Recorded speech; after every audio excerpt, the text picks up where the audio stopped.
Hey everyone, welcome back to my channel. Today's video, you love this. You anticipate every single time. You want to know what movie am I going to annihilate next, and I hate this movie. And in this installment, it is The Requin. How could it not be? You all warned me about this movie despite my better judgment and what you guys were saying down in the comments. You said, Susan, don't do it. Don't buy it. It's garbage. I still bought it. I still did.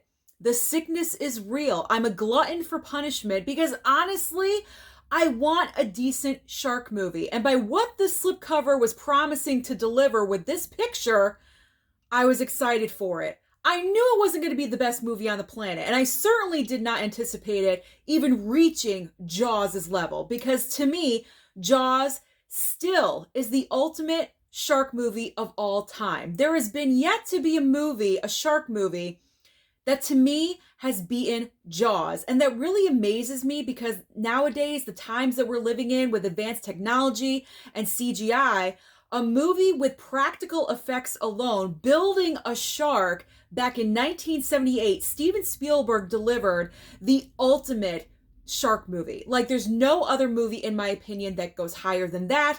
And I'm not saying that there aren't other shark movies that are great. I did enjoy The Shallows. Deep Blue Sea is passable, certainly, and there are a lot of shark movies that I have not seen, so let me know down below in the comments, what other shark films have you enjoyed? Are there any others that even compare to Jaws, or even in the range of Jaws? Probably not.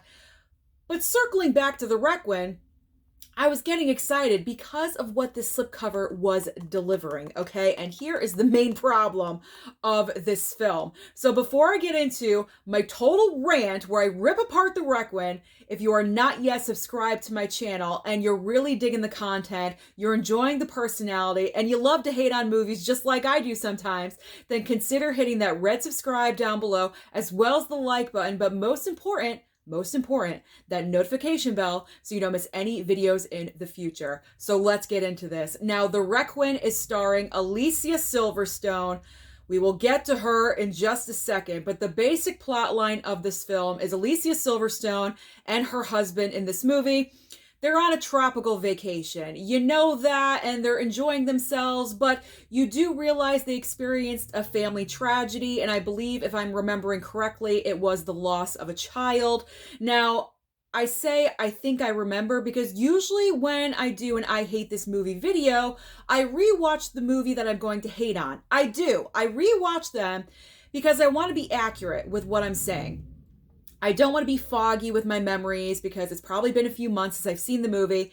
This has been pretty recent, and trust me, I didn't want to watch it. I didn't want to waste my time with 80s month, wasting it on this. So I just decided to just go ahead with this without watching it for a second time. Now, they're on vacation, they're enjoying themselves, they're having a great time, and the reason why I know this is because a third of the movie is just them on the island. That's it. This movie is 90 minutes long. 30 minutes of that is them just being content and vacationing. There's a phone call with her mother that she's on that lasts for about 5 minutes. It's really stupid and totally unnecessary. So that is my first issue with this movie. It takes a really long time to get to where we're going and to get where we're going to be.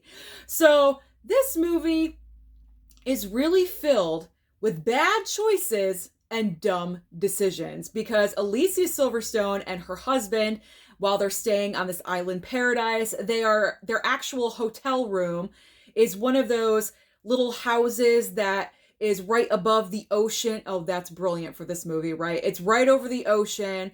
And of course, a tropical storm is coming, some kind of storm is coming through. And the hotel gives them a call and says, you know what? If you want to come to shore and be in the main part of the hotel, you can do that. They decide not to. Bad choices and dumb decisions. I'm sorry. If I'm vacationing and there's a tropical storm coming, I'm not staying right above the water. I will be hightailing myself to the mainland, to the hotel, and I will be sleeping in the basement of the hotel, the safest place to be. But of course, they chose not to do that. Now, I know that's the entire point of the movie, but it just really grinds my gears that they decide to stay in their little hut above the ocean. So that's the first dumb thing that they did. Then what happens? The storm comes in and all hell breaks loose. You know, they lose the legs on their little hut in the ocean, and the next thing you know, they're out to sea and they're abandoned and they're stranded and things are happening and blood is being shed, not because of sharks, but because of stupidity. Like, they do not know how to survive out in the ocean at all whatsoever. Her husband has his bloody leg right there in the ocean. Have you never seen any kind of shark movie ever in your entire life? You don't put blood into the ocean. You just don't do it, because you never know what's going to gravitate towards you.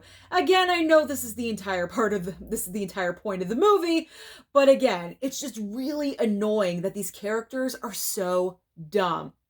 So now the middle part of the movie, we are still in survival mode. They are on top of their hut. Now their hut is getting smaller and smaller because of their dumb decision to set a fire on top of their wooden hut, because they're trying to devise some kind of signal to get an airplane, a helicopter's attention. I'm not really sure what they're trying to do, but they end up burning it down. So their hut is getting smaller and smaller throughout the progression of this movie.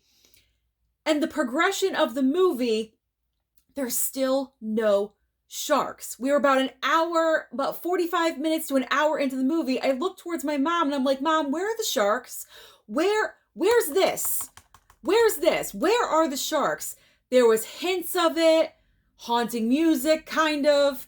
Waiting for it, you're anticipating it, but it's still not there. And I'm like, what is going on? Where's the promise of this on the cover throughout this entire movie? There's no sign of it at all whatsoever.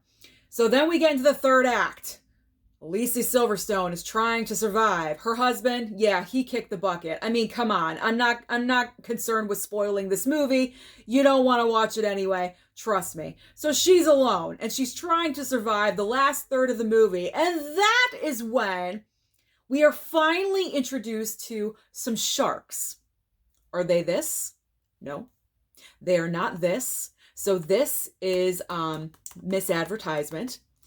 I'm waiting for Jaws. I'm waiting for the mother of all beings to come up and try to swallow her. Come up and try to do anything.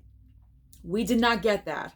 I believe there were multiple sharks, if I'm remembering correctly, and they were not anything close to this at all whatsoever. When we did get to a point where there was some shark action, it was probably the worst CGI I have ever seen in my entire life. Effects, whatever you want to call it. So incredibly bad. Now, I'm not surprised by this. I'm just saying, wow, that was really bad. Just like Alicia Silverstone's acting in this film. I don't know what happened to her. She must have lost her acting skills. She left it on the set of Clueless. I'm not really sure what happened to her. But she needs a new agent. She needs to go back to acting school. Maybe she just doesn't want to do it anymore. I have no idea. But she was it way back in the day. She was amazing in The Crush, amazing in Clueless. And that was it. Like, her career just downslid. But this is a new level of low and just being bad. Her acting was completely horrible. I was hoping that she could have saved the day with the acting, but not in this movie. I know she has another straight-to-video title out at Walmart right now. If anyone has seen it, let me know if her acting is just as bad as in this film, because it's absolutely horrible. So my biggest complaint, besides the lack of the sharks, is the misadvertisement of the movie. Because the sharks do not come into play until the last, I'd say, really 20 minutes of the film. You're waiting and you're waiting and you're waiting for something to happen. And then they're on their little hut raft. And then they set the fire. And then the husband dies. And then she's trying to survive. And then that's when the sharks come into play. Why are we waiting so long?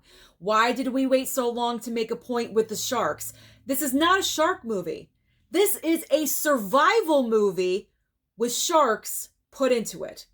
And the reason why I'm so upset is because this goddamn slipcover, and I'm sorry for saying the G word, I know some people don't like that when I say it, but I don't like to be misled. When you have a honking big ass shark on your slipcover, that is what I want to see. That is why we buy the movie.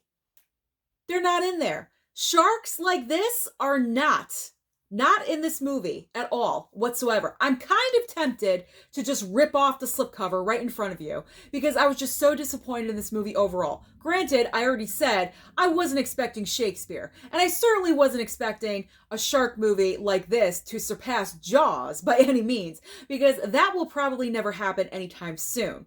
But this entire movie was just pointless. You could tell they filmed it in the studio, in a tank. I mean, it's just so bad looking.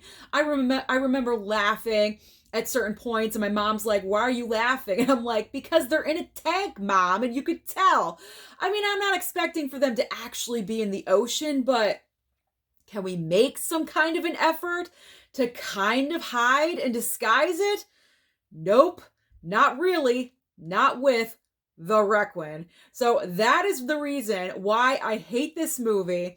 I'm not sure if I will ever watch again. I probably will, because I do have a theme coming up for the month of July. I probably will revisit it, but it's definitely one of those movies you can pass. You don't need to pick up. This is the reason why you watch my channel, because I let you know what movies that you can watch and movies to, not movies that you can watch, I'm not giving you permission, but movies to avoid. Save your $16.99 and pick up something else, because the Requin, honestly, does not need to be in anyone's collection. So those are my thoughts about that really bad shark movie, The Requin. Let me know down below, what is the best shark movie that you have watched besides Jaws? Don't forget to like and subscribe before you leave, and I'll see you next time.